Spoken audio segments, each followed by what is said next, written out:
ମାନେ ଏବେ ବର୍ତ୍ତମାନ ଆମର ଲଞ୍ଚ ପାଇଁ ପ୍ରିପେୟାର ଚାଲିଛି। ଇଏ ମୋ ଘରନି କ'ଣ ନା ଆଜି ଯେଉଁ ସରକାର ତରଫରୁ ଖାଇବା ମିଳୁଥିଲା ତାକୁ ସେ ଛାଡ଼ି ଦେଇକି ଘରକୁ ପଳେଇ ଆସିଛି କି ଆମେ କ'ଣ ଖାଇବା ଆମ ପାଇଁ ରାନ୍ଧିବା ପାଇଁ ଆସିଲେ ତ ଯାହାଫଳରେ ସେ ଘର ମାନେ ଯେଉଁ ସରକାର ତରଫରୁ ଯେଉଁ ଖାଇବାଟା ହେବାର ଥିଲା ସେ ଖାଇବାଟାକୁ ଛାଡ଼ି ଦେଇକି ପଳେଇ ଆସିଲେ ଘରେ ରାନ୍ଧିବେ ବୋଲି। ତ ବର୍ତ୍ତମାନ ଘରେ ରାନ୍ଧିବେ ବୋଲି এইভাবে রন্ধারন্ধি হচ্ছে।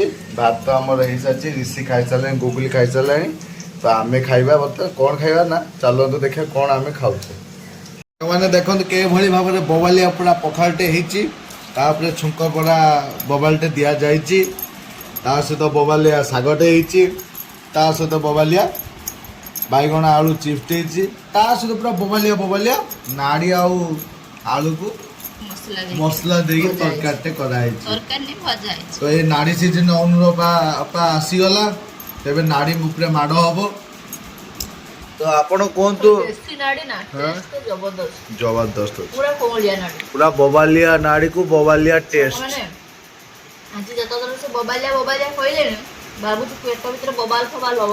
ୟେସ୍ ପୁରା ବବାଲ ଚକମା। କାଲି ରାମ ନବମୀ, ଆଜି ମହାଷ୍ଟମୀ।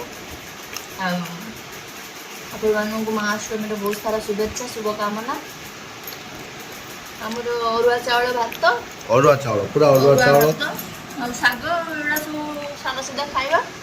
ଇଏ ଆପଣଙ୍କ ଛୁକ ଦିଆ ହେଇଛି ପୁରା ଜିରା ଆଉ ଅଦା ନୁହେଁ, ବିଲାତି। ହଁ, ଆଉ ଇଏ ତ ଭଜା, ଇଏ ପୁରା ପୁରି ସେମିତିଆ ଫୁଟଣ ଦେଇକି ହେଇଛି। ବେଶୀ ନଥିଲା ବୋଲି ବେଶୀ ପ୍ରକାର କିଛି କରିପାରି ନାଇଁ। ନା ସାଙ୍ଗମାନେ ଏଇ ଦହି ପଖାଳ ଟା ହେଇଗଲେ ବୋଧେ ଆମର ଦରକାର ହବନି, ଖାଲି ପଖାଳଟା ହିଁ ଆମେ ଖାଇପାରିବା। କେବଳ ଗୋଟେ ବାଆକୁ ବତା ଭଳିଆ ସବୁ ଆଇଟମ ହେଇଛି। ନା ମତେ ଗୋଟେ କୁହ, ଆଜି ଯେଉଁ ସରକାର ତୁମର ଆୟୋଜନ କରିଥିଲେ, ଆୟୋଜନରେ ବି ତୁମର ଖାଇବା ପାଇଁ ତୁମର ଲଞ୍ଚଟେ ଆଜି ଥିଲା, ତ ତାକୁ ତ୍ୟାଗ କରିଦେଇକି ତମେ ଘରକୁ କେମିତି ଆସିଲ? ଯଦି ମୁଁ ସେଠି ମୁଁ ତ ମତେ ସୁବିଧା ହେଇଥାନ୍ତା, ମୁଁ ତ ଖାଇ ଖୁଆ ଦେଇକି ଆସିଥାନ୍ତି। ମୁଁ ଯଦି ସେଠି ଖାଇ ଖୁଆ ଦେଇକି ଆସିଥାନ୍ତି ତାହେଲେ ଘରେ ମୋର ତିନିଟା ପ୍ରାଣୀ ଉପାସରେ ରହିଥାନ୍ତି। ତ ଯେହେତୁ ଗୋଟେ ସ୍ତ୍ରୀ ପୁଣି ଆଡ଼େ ଗୋଟେ ମା, ଏ ଦି ଜଣଙ୍କ ମନ ତ ମାନିବନି, ତ ସେଥିପାଇଁ ସେଗୁଡାକୁ ମୁଁ ତ୍ୟାଗ କରିଦେଇକି ଘରକୁ ଆସିକି ରାନ୍ଧିକି ଖାଇଲେ। ଆଜି ପୁଣି ବାଜିଲାଣି 3ଟା। ସାଙ୍ଗମାନେ ପୂର୍ବ ଅବସ୍ଥାକୁ ଆମେ ଫେରି ଆସିଛେ, ପୁଣି 3ଟା ବେଳେ ଆମର ଖାଇବା ହବ। ପଖାଳଟା ଟିକେ ଖାଇକି ତମେ ତ ଖାଇବା ପାଇଁ ଅଛ ନା।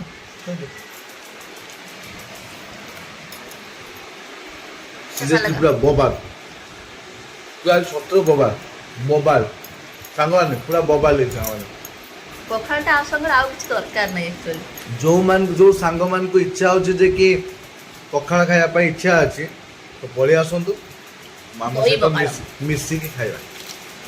ଆସନ୍ତୁ, ସିରିୟସଲି କହୁଛି, ସତରେ କହୁଛି, ଯେମାନେ ଆସିବେ ସେମାନେ ଦହି ପଖାଳ ଖାଇବେ। ଆଉ ଆମ ଭିଡ଼ିଓକୁ ଲାଇକ୍ଟା ଜଲ୍ଦି କରିବେ, ସେୟାର କଲେ ତ ଆହୁରି ବହୁତ ବଢିଆ ହେବ। ୟୁଟ୍ୟୁବରୁ ଦେଖୁଥିଲେ ଚ୍ୟାନେଲଟିକୁ ସବସ୍କ୍ରାଇବ କରିବେ। ୟୁଟ୍ୟୁବ ବି ଅଛି କି? ଆଚ୍ଛା, ମୁଁ ଜାଣିନଥିଲି। ୟୁଟ୍ୟୁବରେ ବି ପଡୁଛି ଭିଡ଼ିଓ। ଯଦି ୟୁଟ୍ୟୁବରୁ ଦେଖୁଛନ୍ତି ତାହେଲେ ଚ୍ୟାନେଲଟିକୁ ନିଶ୍ଚୟ ସବସ୍କ୍ରାଇବ କରିବେ। ଜୟ ଜଗନ୍ନାଥ। ଜୟ ଜଗନ୍ନାଥ ସାଙ୍ଗମାନେ। ତ ଏଇଭଳି ଆମର ଆଜି ବବାଲିଆ।